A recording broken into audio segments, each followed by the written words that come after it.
कैसे हैं दोस्तों आप सभी के मैं आपके मंच द सक्सेस पॉइंट @ पे एक बार फिर से आपका स्वागत करता हूं।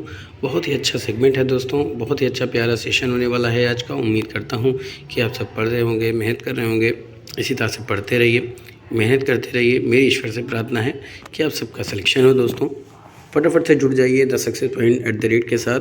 द सक्सेस पॉइंट @ एक ऐसा प्लेटफॉर्म है जिससे आपको बहुत कुछ सीखने को मिलता है दोस्तों, चाहे वो कोई इम्पोर्टेंट टॉपिक हो या फिर कुछ MCQ क्वेश्चन हो।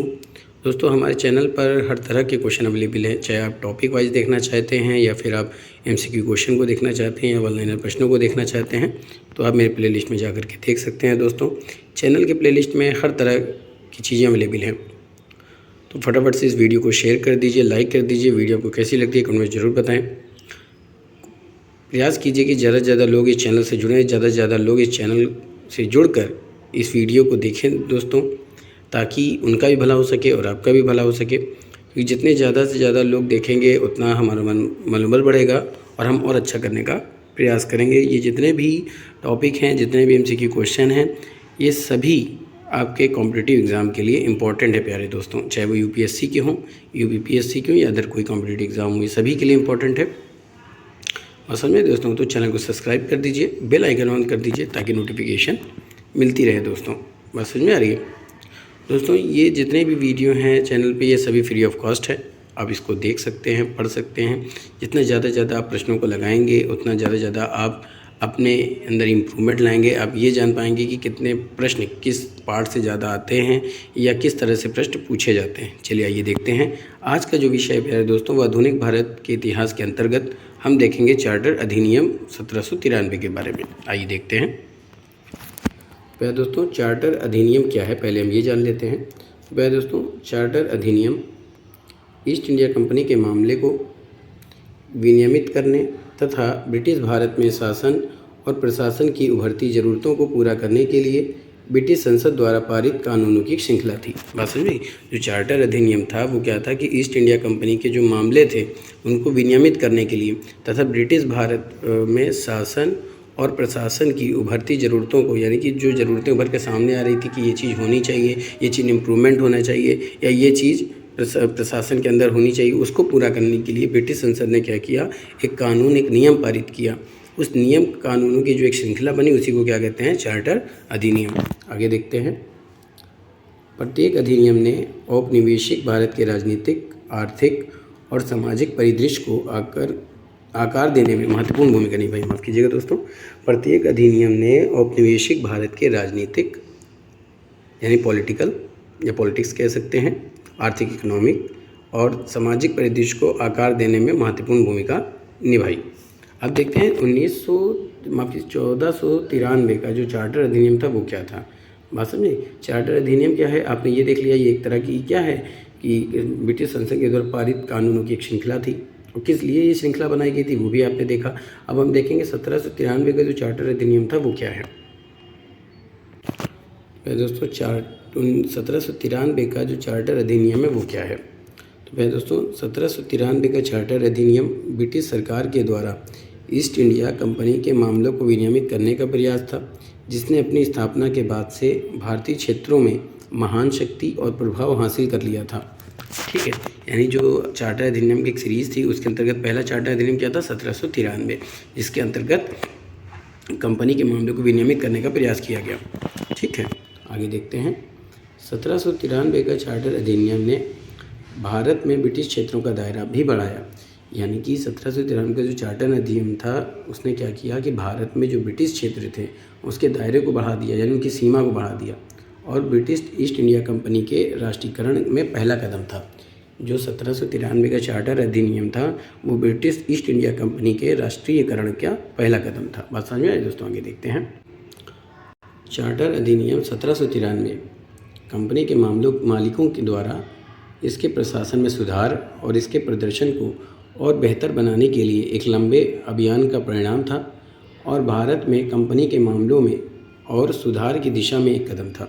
यानी जो चार्टर अधिनियम 1793 था वो कंपनी के मालिकों के द्वारा अपने प्रशासन, यानी किस तरह से वो प्रशासन करते थे उसमें सुधार करने और अपने प्रदर्शन को और बेहतर बनाने के लिए एक लंबे अभियान चलाया उन्होंने, और भारत में कंपनी के मामलों में और सुधार की दिशा का एक कदम था। आगे क्या है कि 1793 के चार्टर एक्ट ने ईस्ट इंडिया कंपनी के अधिकारों और विशेष अधिकारों को अगले 20 वर्षों के लिए नवीनीकृत कर दिया, जिससे भारत में उसका प्रभुत्व जारी रहा। यानी 1793 के चार्टर एक्ट ने क्या किया कि ब्रिटिश ईस्ट इंडिया कंपनी के अधिकारों और विशेष अधिकारों, यानी उनको जो अधिकार प्राप्त थे और जो किसी विशेष तरह के जो अधिकार प्राप्त थे, उन सभी अधिकारों को क्या किया कि अगले 20 वर्षों के लिए नया कर दिया। यानी अगले 20 वर्षों के लिए क्या बढ़ा दिया, जिससे उनका नवीनीकृत हो गए वो सारे अधिकार, जिससे भारत में उनका क्या हुआ, प्रभुत्व जारी रहा। किसका प्रभुत्व? ब्रिटिश ईस्ट इंडिया कंपनी का क्या हुआ, प्रभुत्व जारी रहा। आइए अब देखते हैं चार्टर एक्ट 1793 के महत्व के बारे में। चार्टर एक्ट 1793 का महत्व। पहले दोस्तों, चार्टर अधिनियम 1793 इस अर्थ में महत्वपूर्ण था कि इसने भारत के शासन में एक रूपता लाने की कोशिश की। यानी चार्टर अधिनियम 1793 सबसे महत्वपूर्ण माना जाता है क्योंकि इसने जो भारत के शासन में क्या किया, एक रूपता लाने की कोशिश की, जो पहले विविधता और क्षेत्रीय राज्यों के उदय के कारण अनुपस्थित थी। यानी जो पहले किसी में विविधता थी और क्षेत्रीय राज्यों के जो उदय के कारण अनुपस्थित थी, और प्रशासन को ब्रिटिश नियंत्रण के तहत एक नया आकार दिया गया। बिल्कुल सही बात है प्यारे दोस्तों, ऐसे हमने पढ़ चुका है पीछे। ठीक है, आगे देखते हैं। चार्टर एक्ट 1793 ने न्यायपालिका को अपने काम में अधिक कुशल बना दिया। यानी 1793 का जो चार्टर एक्ट था उसने न्यायपालिका को क्या किया, उनके जो काम थे उसमें और अधिक कुशल बना दिया, क्योंकि माल अदालत की समाप्ति के कारण उनका कार्यभार कम हो गया था। ठीक है, जो माल अदालत थी उनकी समाप्ति हो गई थी, जिसके कारण उनका कार्यभार क्या हो गया था, कम हो गया था। उनका वर्किंग क्या हो गई थी, कम हो गया था, उनका वर्कलोड कम हो गया था। आगे चलते हैं। पहले दोस्तों, कंपनी के अधिकार अब अपने काम के लिए ब्रिटिश सरकार के प्रति जवाबदेह थे। जो कंपनी के जो अधिकारी थे वो क्या थे, जब भी वो काम करते थे तो वो अपने काम के लिए ब्रिटिश सरकार के प्रति जवाबदेही थे।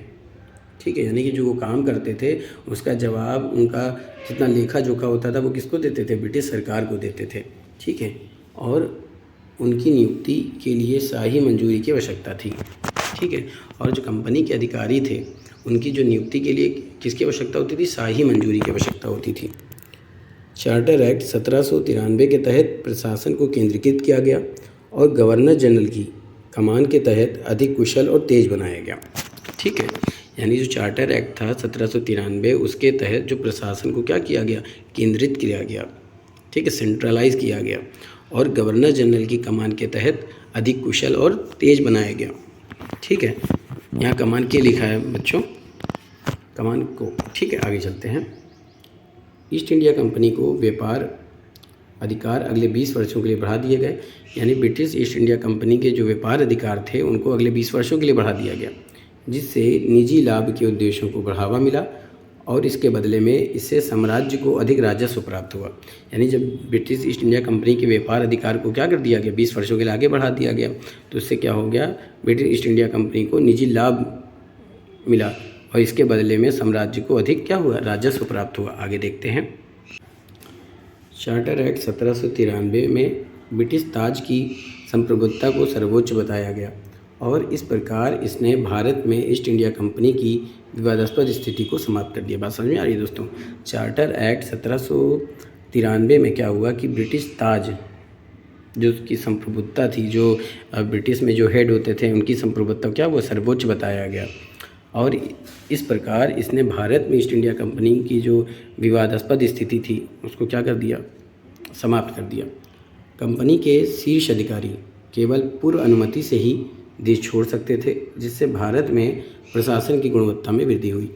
इसके तहत एक नियम बनाया गया था कि जितने भी अधिकारी थे वो बिना अनुमति के देश छोड़कर नहीं जा सकते थे और भारत में इससे क्या हुआ कि प्रशासन की गुणवत्ता यानी प्रशासन की जो क्वालिटी थी उसमें क्या हुआ, बढ़ोतरी हुई।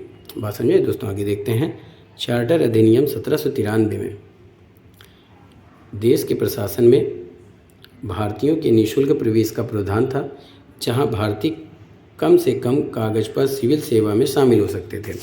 यानी कि चार्टर अधिनियम 1793 में देश के प्रशासन में क्या किया गया कि भारतीयों के निःशुल्क प्रवेश का प्रावधान किया गया कि उसमें किसी प्रकार का उनमें प्रवेश के लिए भारतीयों को क्या होगा, किसी प्रकार का कोई शुल्क जमा नहीं करना होगा, किसी प्रकार कोई भुगतान नहीं देना होगा। किसी तरह का कोई पैसा नहीं देना होगा। जहां भारतीय जो हैं वो क्या करेंगे, कम से कम कागज़ पर भी सिविल सेवा में शामिल हो सकते हैं। ठीक है, यानी कि जो सिविल सेवा समझते हैं जैसे कि IAS PCS हो गई, जितनी भी सिविल सेवा होती थी उसमें जो भारतीय थे उनको शामिल होने के लिए निःशुल्क था उनके लिए, और वो कम कागज़ पर भी सिविल सेवा में शामिल हो सकते थे। आगे देखते हैं। बंगाल के गवर्नर जनरल का भारत के गवर्नर जनरल के पद पर पदोन्नत होना, यानी कि बंगाल के जो गवर्नर जनरल थे उन्हें भारत के गवर्नर जनरल बनाया गया। भारत में ब्रिटिश शक्ति को मजबूत करने की दिशा में एक महत्वपूर्ण कदम था। यानी जब बंगाल के गवर्नर जनरल को भारत का गवर्नर जनरल बनाया गया तो भारत में क्या हुआ कि जो ब्रिटिश शक्ति थी वो मजबूत होने लगी। ठीक है, आगे है प्यारे दोस्तों। कानून ने पहली बार काउंसिल के बोर्ड में गवर्नर जनरल के विधायी और कार्यकारी कर्तव्यों को अलग कर दिया। यानी जो कानून बना था चार्टर एक्ट 1793, उसने क्या किया कि काउंसिल के बोर्ड में जो गवर्नर जनरल थे उनकी विधायी शक्तियाँ और कार्यकारी कर्तव्यों को क्या कर दिया, अलग कर दिया। आगे देखते हैं। अब देखते हैं प्यारे दोस्तों 1793 के चार्टर एक्ट के पीछे के कारण। पहला कारण क्या है दोस्तों कि 1793 में कंपनी के विशेष अधिकारों का नवीनीकरण हुआ। भारत में ईस्ट इंडिया कंपनी के कार्यों की समय समय पर समीक्षा और पुनः प्राधिकृत करने की विधायी आवश्यकताओं के कारण आवश्यक हो गया था। यानी 1793 में जो कंपनी के विशेष अधिकार थे उनको नवीनीकरण करने के लिए, भारत में ईस्ट इंडिया कंपनी के कार्यों की समय समय समीक्षा करने के लिए, उन्हें पुनः प्राधिकृत करने के लिए उनकी जो विधायी आवश्यकता थी, उसके कारण जो है 1793 के चार्टर एक्ट को बनाया गया था। आगे देखते हैं प्यारे दोस्तों। 1793 का चार्टर एक्ट एक व्यापक पैटर्न का हिस्सा था जिसके तहत ब्रिटिश संसद हर 20 साल में कंपनी के प्रशासनिक और वाणिज्यिक गतिविधियों की समीक्षा करती थी। यानी 1793 का चार्टर एक्ट एक ऐसा पैटर्न हिस्सा था, यानी ऐसा पार्ट था जिसके तहत ब्रिटिश संसद क्या करती थी, हर 20 साल में कंपनी की जितनी भी प्रशासनिक और वाणिज्यिक गतिविधियाँ थी उनकी समीक्षा करती थी, उनकी देखरेख करती थी या उनकी पूछताछ करती थी, ऐसे समझ लीजिए। ठीक है, कि उन्होंने कितना सही काम किया। आगे चलते हैं। आगे पे है दोस्तों 1793 तक 1773 के रेगुलेटिंग एक्ट और उसके बाद के कानूनों के तहत दी गई पिछली अनुमति समाप्त हो चुकी थी। 1793 में जब ये तक क्या हुआ था कि 1773 के रेगुलेटिंग एक्ट और 1784 के जितने भी कानून थे वो सब क्या हो गए, समाप्त हो गए। आगे है, इस अवधि के दौरान British east India company Bharat में एक राजनीतिक और प्रशासनिक इकाई बन गई थी जो विशाल क्षेत्रों विशेष रूप से बंगाल, बॉम्बे और मद्रास पर नियंत्रण रखती थी। यानी कि जो 1773 से 1793 का जो समय था उसमें British east India company Bharat में क्या हो गई, एक राजनीतिक प्रशासनिक यूनिट बन गई थी और जो विशाल क्षेत्रों और विशेष रूप से बंगाल, बॉम्बे और मद्रास पर क्या करती थी, कंट्रोल रखती थी। आगे है, हालांकि ब्रिटिश सरकार कंपनी के प्रशासन और वित्तीय गतिविधियों पर निरंतर निगरानी सुनिश्चित करना चाहती थी। जो ब्रिटिश सरकार थी वो ब्रिटिश ईस्ट इंडिया कंपनी के प्रशासन और वित्तीय गतिविधियों पर निगरानी रखना चाहती थी। आगे चलते हैं। विशेष अधिकारों के इस आवधिक नवीनीकरण से संसद को कंपनी के कामकाज पर नज़र रखने, ब्रिटिश राजनीतिक और आर्थिक हितों के साथ उसके संरेखण को सुनिश्चित करने तथा कुप्रबंधन यानी अनैतिक प्रथाओं की आलोचनाओं का समाधान करने की अनुमति मिल गई थी। यानी विशेष अधिकारों के जो आवधिक नवीकरण थे, जो संसद के को कंपनी के कामकाज पर नज़र रखने के लिए, ब्रिटिश राजनीतिक और आर्थिक हितों के साथ साथ उनको सुनिश्चित करने तथा जो अनैतिक प्रथाओं की आलोचना करने का समाधान भी मिल गया था उन्हें। आगे क्या है, इस प्रकार 1793 में नवीनीकरण कंपनी के संचालन को बनाए रखने के लिए एक कानून और प्रशासनिक आवश्यकता थी, जबकि भारत में अपने क्षेत्रों पर क्राउन की संप्रभुता को मजबूत करना भी आवश्यक था। इसलिए चार्टर एक्ट 1793 को बनाया गया। आगे चलते हैं। प्यारे दोस्तों, अगर आप मेरे चैनल पर नए विजिटर हैं तो आप फटाफट से चैनल को सब्सक्राइब कर दीजिए, बेल आइकन ऑन कर दीजिए ताकि नोटिफिकेशन मिलती रहे। ज़्यादा से ज़्यादा शेयर कीजिए, लाइक कीजिए। वीडियो को कैसी लगती है कमेंट में ज़रूर बताएं। आइए अब देखते हैं प्यारे दोस्तों, चार्टर जो 1793 का चार्टर अधिनियम था उसकी कुछ विशेषताएं थी, उसको देखते हैं। तो पहला है न्यायपालिका।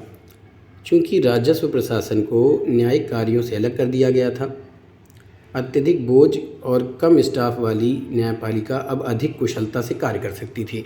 यानी जो राजस्व प्रशासन थे उनके न्यायिक कार्यों से उनको क्या कर दिया गया था, अलग कर दिया गया था, जिससे स्टाफ ज़्यादा बोझ उनको नहीं मिला और न्यायपालिका अब अधिक कुशलता से कार्य कर सकती थी। आगे है संप्रभुता। ठीक है, क्या है, संप्रभुता। चार्टर अधिनियम 1793 में ब्रिटिश ताज के अधिकार को भारतीय क्षेत्रों पर ईस्ट इंडिया कंपनी के लिए सर्वोच्च बताया गया।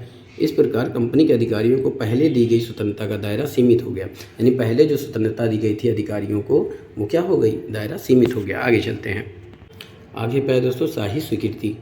गवर्नर जनरल, गवर्नर और कमांडर इन चीफ जैसे महत्वपूर्ण अधिकारियों को शाही डिग्री द्वारा नियुक्त किया जाना था। यानी कि जितने भी गवर्नर जनरल थे, गवर्नर थे, कमांडर इन चीफ थे, इन सभी अधिकारियों को शाही डिग्री के द्वारा नियुक्त किया जाता था, जिससे प्रशासनिक मामलों में कुछ पारदर्शिता और जवाबदेही आई। ठीक है, आगे देखते हैं व्यापार के बारे में। तो ईस्ट इंडिया कंपनी को व्यापार का अधिकार अगले 20 वर्षों के लिए बढ़ा दिए गए, जिसमें व्यक्तियों और कंपनी के कर्मियों को कंपनी के लाइसेंस के तहत भारत में व्यापार करने की अनुमति दी गई। यानी ईस्ट इंडिया कंपनी के व्यापार के अधिकार को 20 वर्षों के लिए बढ़ा दिया गया। इससे क्या हो गया, व्यक्तियों और कंपनी के जो कर्मचारी थे उनको कंपनी के लाइसेंस के तहत भारत में व्यापार करने की अनुमति दे दी गई। आगे चलते हैं। अब देखते हैं दोस्तों केंद्रीकरण के बारे में। गवर्नर जनरल के अधिकार को बढ़ा दिया गया और वह मद्रास या बॉम्बे के क्षेत्रीय गवर्नर द्वारा पारित कानूनों को रद्द कर सकता था। यानी गवर्नर जनरल के अधिकार को बढ़ा दिया गया और गवर्नर जनरल का अधिकार इस कदर बढ़ा दिया गया दोस्तों कि वो मद्रास या बॉम्बे के क्षेत्रीय गवर्नर के द्वारा जो जितने भी कानून थे उसको क्या कर सकते थे, रद्द कर सकते थे। और कुछ परिस्थितियों में अपनी परिषद के निर्णय को भी क्या कर सकते थे, रद्द कर सकते थे। अब अफीम व्यापार के बारे में। चार्टर अधिनियम 1793 ने चीन के साथ व्यापार करने के लिए अफीम के व्यापार को लाइसेंस के दायरे की गारंटी दी। यानी चार्टर अधिनियम 1793 ने क्या किया कि चीन के साथ जितने भी व्यापार थे अफीम के, उसके लिए लाइसेंस बना दिए गए। आगे चलते हैं। राजकोष। गृह सरकार के सदस्यों को भारतीय राजस्व से भुगतान किया जाना था, जिससे 1919 में निर्णय पलटने तक राजकोष खत्म हो गया। यानी गृह सरकार के सदस्यों को क्या हो गया कि भारतीय राजस्व से भुगतान दिया जाता, यानी उनकी सैलरी दी जाती थी, जिससे 1919 में निर्णय पलटने तक राजकोष क्या हो गया था, खत्म हो गया था। आगे चलते हैं। अब देखते हैं दोस्तों 1793 के चार्टर अधिनियम की कुछ अन्य विशेषता क्या है कि कंपनी के राजनीतिक विशेष अधिकारों को 1813 तक नवीनीकृत कर दिया गया। ठीक है, कंपनी के जो राजनीतिक विशेष अधिकार थे उसको 1813 तक यानी 20 वर्षों तक नवीनीकृत कर दिया गया, जिससे उसे अपने क्षेत्रों पर नियंत्रण बनाए रखने की अनुमति मिल गई। आगे है गवर्नर जनरल के प्रेसिडेंसियों पर अधिकार को मजबूत किया गया, जिससे उसे बंगाल से अनुपस्थित रहने के दौरान भी अपने परिषद के परामर्श किए बिना प्रेसिडेंसी को निर्देश जारी करने का अधिकार मिल गया था। यानी गवर्नर जनरल क्या था कि अगर वो वहाँ मौजूद नहीं है तो भी वो परिषद से परामर्श के बिना प्रेसिडेंसी को निर्देश जारी कर सकता था। आगे चलते हैं।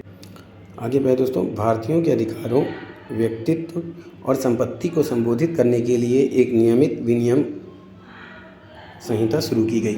आगे है भारतीयों को उनके अधिकारों और विशेष अधिकारों से परिचित कराने के लिए कानून को भारतीय भाषाओं में मुद्रित और अनुवादित भी किया गया। यानी कि भारतीयों को उनके अधिकारों और विशेष अधिकारों से परिचित कराने के लिए क्या किया गया कि कानूनों को भारतीय भाषाओं में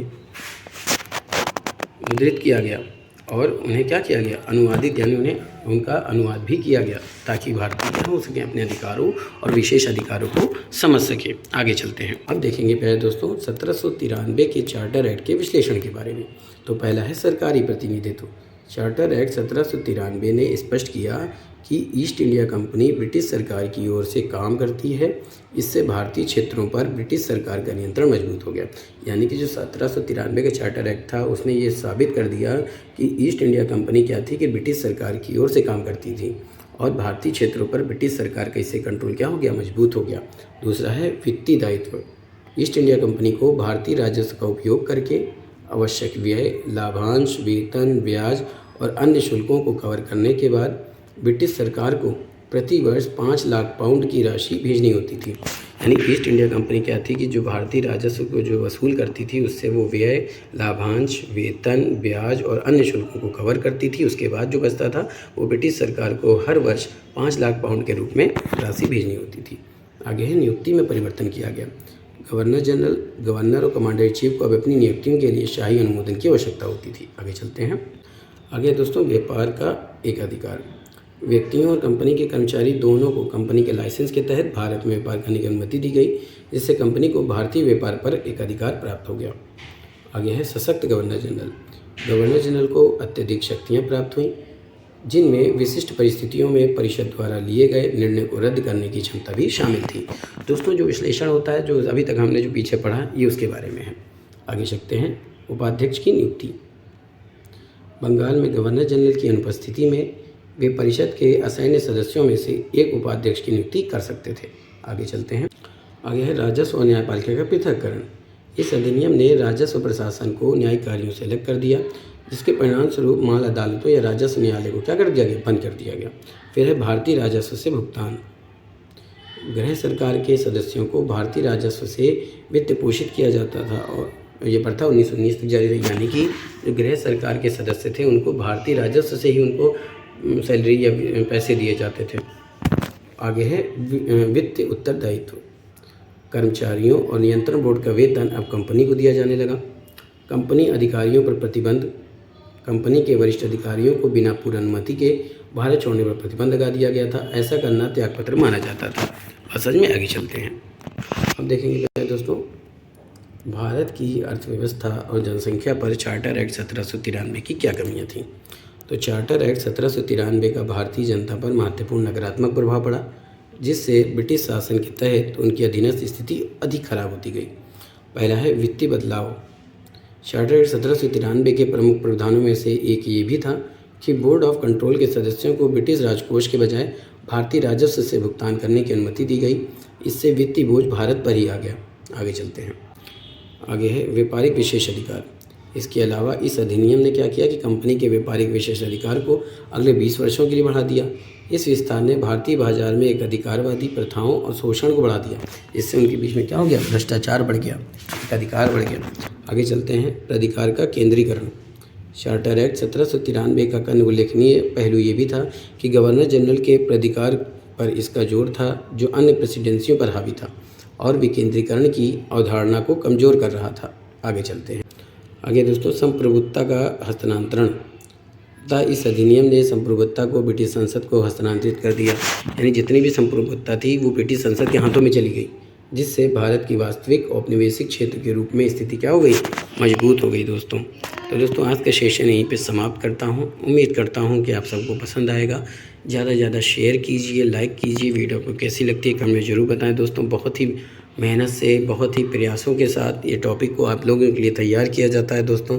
आपसे दिली गुजारिश है कि इस वीडियो को ज़्यादा से ज़्यादा शेयर कीजिए, इस चैनल का सपोर्ट कीजिए दोस्तों। ये सक्सेस पॉइंट @ जो प्लेटफॉर्म है, ये आपको बहुत कुछ सिखाने का प्रयास करता है। अगर आप ऑनलाइन प्रश्नों को देखना चाहते हैं या MCQ क्वेश्चन को देखना चाहते हैं या किसी टॉपिक के डिस्कशन को देखना चाहते हैं तो प्ले लिस्ट में जाकर देख सकते हैं।